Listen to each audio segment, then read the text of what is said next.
মই মানে আপোনালোকক এটা কথা কৈ দিওঁ, স্পষ্টকৈ এটা কথা কৈ দিওঁ যে ৰাইজৰ দলে ৭১ চনৰ ২৫ মাৰ্চত ৫০০ টকা সকলো বিদেশীক বিতৰণ কৰাটো বিচাৰে।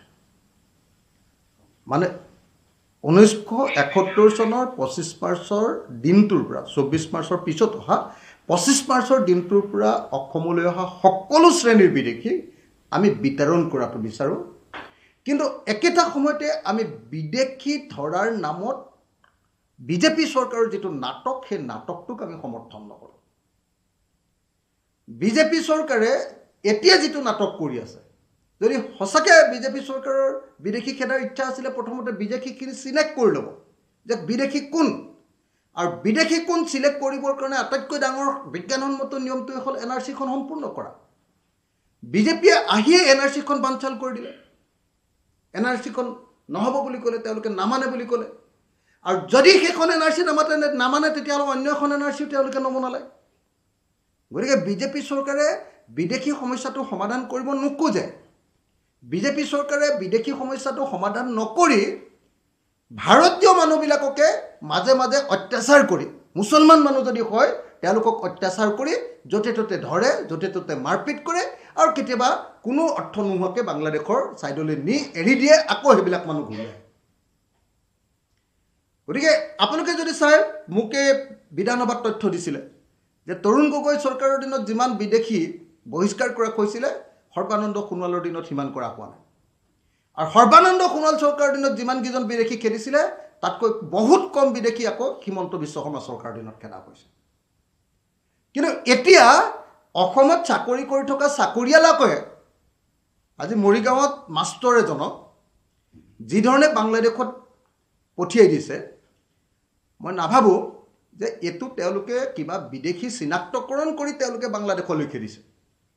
বৰং মই এইটোহে ভাবোঁ যে এই চৰকাৰে বিদেশী নামৰ ইছ্যুটোক এই ইলেকশ্যনৰ সময়ত আকৌ ওপৰলৈ উঠাব খুজিছে, সমস্যাটোৰ সমাধান কৰিব নিবিচাৰে, আৰু সমস্যাটোক লৈ চেনচেশ্যন তৈয়াৰ কৰি আৰু কিছুমান সংগঠনক এই সমস্যাটোক লৈ মানে পানী ঘোলা কৰিবলৈ তেওঁলোকে ৰাজপথত এৰি দি মানে হিন্দু মুছলমানৰ ৰাজনীতি কৰিবৰ কাৰণে, স্বদেশী বিদেশী ৰাজনীতি কৰিবৰ কাৰণে, আৰু সেই ৰাজনীতি কৰি তেওঁলোকে ২০২৬ চনৰ বৈতৰণি পাৰ কৰিবৰ কাৰণে চেষ্টা কৰা আমি দেখিবলৈ পাইছোঁ।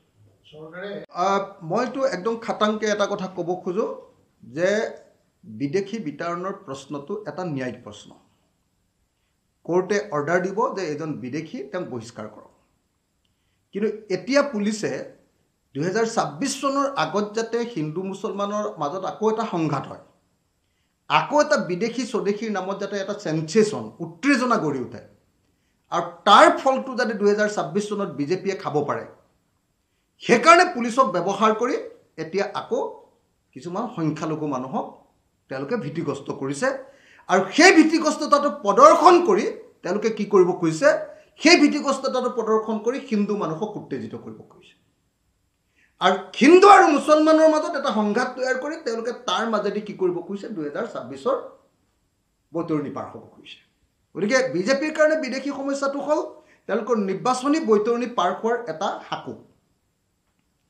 তেওঁলোকে বিদেশী সমস্যা সমাধান কৰিব নোখোজে, তেওঁলোকে বিদেশী সমস্যা মীমাংসা কৰিব নোখোজে, তেওঁলোকে প্ৰকৃত বিদেশীক বিচাৰি উলিয়াই আমাৰ পৰা ইয়াৰ পৰা বহিষ্কাৰ কৰিব নোখোজে, বৰং তেওঁলোকে অদৰকাৰীভাৱে যাকে তাকে য'তে ত'তে ধৰি অত্যাচাৰ কৰি সেইটোক লৈ এটা চেনচেশ্যন ক্ৰিয়েট কৰি সংখ্যালঘু মানুহৰ মাজত ভীতিগ্ৰস্ততা তৈয়াৰ কৰি তাৰপিছত যদি বিজেপিক ভোট নিদিয়া তেতিয়াহ'লে আমি তোমালোকক আমুক কৰিম বুলি ভয় খুৱাই, উচ্ছেদ কৰিম, আমুক কৰিম, ভুচুক কৰিম, পুচুক কৰিম, এইবিলাক ভয় খুৱাই ভোটটো ল'বৰ কাৰণে ২০২৬ চনৰ কাৰণে হিমন্ত বিশ্ব শৰ্মাই আকৌ এই বিদেশী নাটকখন তৰিছে। যদি সঁচাকৈ বিদেশী সমস্যাৰ সমাধান কৰিব লাগে, NRC কমপ্লিট কৰক, আৰু আচল বিদেশী কোন কোন হয় বিদেশী সেইটো ন্যায়িকভাৱে প্ৰমাণ কৰক, আৰু ন্যায়ালয়ে যেতিয়া যিবিলাকক বিদেশী বুলি একদম বহিষ্কাৰ কৰিবৰ কাৰণে নিৰ্দেশ দিব, প্ৰত্যেকজন বিদেশীক ন্যায়সংগতভাৱে বাংলাদেশৰ লগত কথা পাতি বা অন্য দেশৰ লগত কথা পাতি তেওঁলোকক ত্ৰিপাটায়ত চুক্তি কৰি তেওঁলোকৰ